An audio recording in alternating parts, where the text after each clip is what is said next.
let's go into something else here.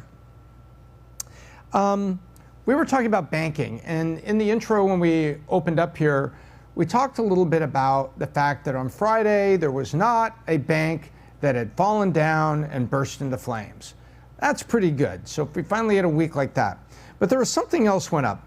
You know, whenever there's a suspicious fire, like at a warehouse or a business, or even sometimes it's not suspicious, the fire marshal comes out and they do inspections. They do very careful inspections. And they also have insurance companies that send out arson researchers to make sure that there was nothing funny going on, burning down a business and then getting the insurance money. So they go out there to look around. Well, and they do these routine inspections, trying to figure it all out. And when it comes to Silicon Valley Bank, there have been a lot of inspectors going out there saying, you know, why did we suddenly have this horrible dumpster fire that was Silicon Valley Bank? And guess what? Silicon Valley Bank was public. And on public, you have what's called analysts, tracking analysts.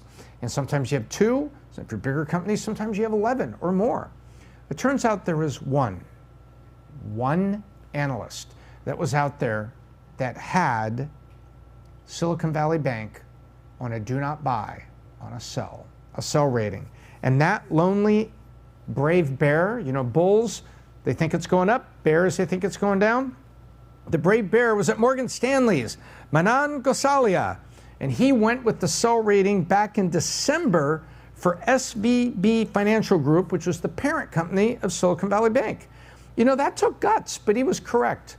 You know, and you sit back and I said to myself, wow, you know, that one analyst was probably getting a lot of grief because there was probably a lot of people out there that were saying, hey, you know, you got the entire venture capital industry. Venture capital just had a great year in 2021. Kind of a softer year as 2022 came to a close when he put the sell recommendation on it. You know, why are you doing this? This guy probably took a lot of heat and got a lot of questions, but he stuck to his guns. That is so difficult to do. And when you sit back and think about maybe your life and what you've gone through and what you've done, and maybe there was a time that you had a hunch about something, and maybe that hunch was fact-based and you saw things a little differently. You got to stick to your guns. This is why, you know, you find ways to put yourself in position to win, and a lot of times you just know the playing field a little bit better than the next time. And with these analysts, you know, it takes guts to be the one guy out, and that guy was correct, believe it or not. How often does that happen? Meaning when one analyst seems to see behind the curtain, don't they all follow each other and drink the Kool-Aid together? That is a great question. So she's asking, how often does it happen that you have one lonely analyst, you know, don't the analysts kind of follow the herd and drink the Kool-Aid together? The answer is hell yes, and that's very, very common.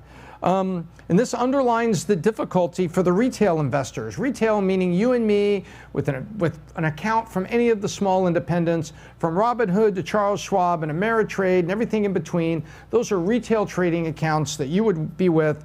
And this is why the broad index funds usually outperform the market over time, unless you're Nancy Pelosi's husband, by the way, and you know you seem to be psychic about all of your stock picks and you make a bunch of money on it. No, but Kellyanne, you're asking a really great question, you know, and the answer is yeah, generally they do. Yeah. But in this case, there was that one analyst that did, and who knows how many people traded on that? Probably not many, because they look at it, oh, I got 13 buys, 5 neutrals, and 1 sell. Gosh, who's the oddball? And you know what? They always refer to that as an oddball, because if the prevailing market is a bull, then you're thinking anybody who's a bear, I mean, what's going on with that? And if the market is bearish and somebody's a bull, oh, they're trying to pump and dump, which is, you know, talk up the stock, see if it goes up, and then sell their positions.